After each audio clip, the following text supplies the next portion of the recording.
Lust doesn't show up when life is going well. It shows up when you're avoiding something. Not pleasure, not excitement, discomfort. And until you're honest about what that discomfort is, lust will keep becoming your escape. Pay attention to when the urge shows up. Not randomly, not by accident.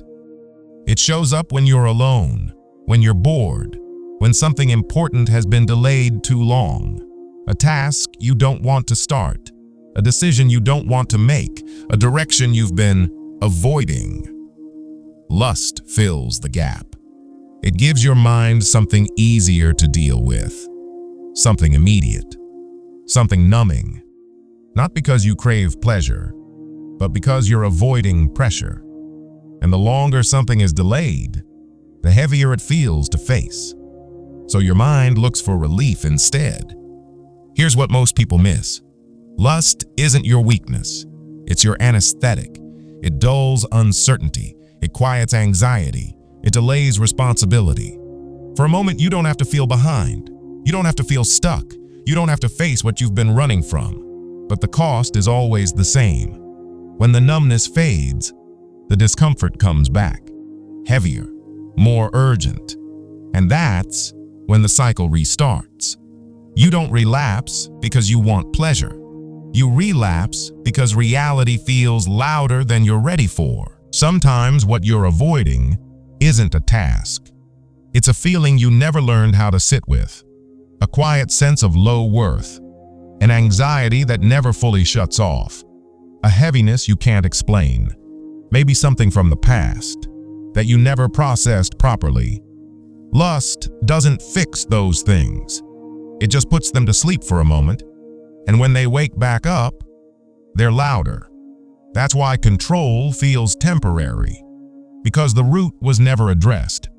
This is why telling yourself to just stop never worked. Because quitting lust doesn't remove the discomfort. It exposes it. And if you don't know what you're actually avoiding, your mind will always find another escape. Scrolling, food, sleep, fantasy. The form changes.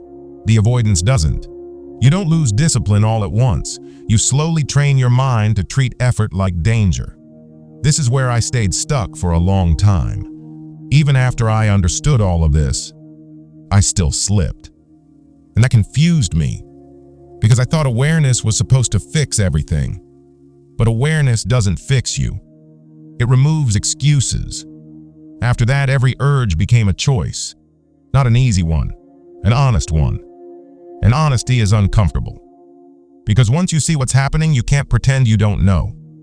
Everything changed when I stopped asking, how do I stop this urge? And started asking, what am I running from right now? Sometimes the answer was small, boredom, restlessness.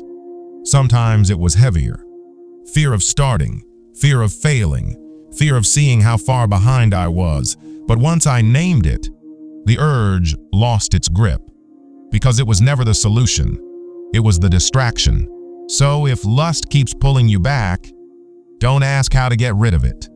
Ask what you've been avoiding for weeks, months, maybe years. And sometimes facing that discomfort alone isn't enough. That's not weakness. It just means it was heavier than you thought. In the next video, I'll show you how to face that discomfort without collapsing, and why that's the moment real control actually begins. Watch that next. Not for motivation, for clarity.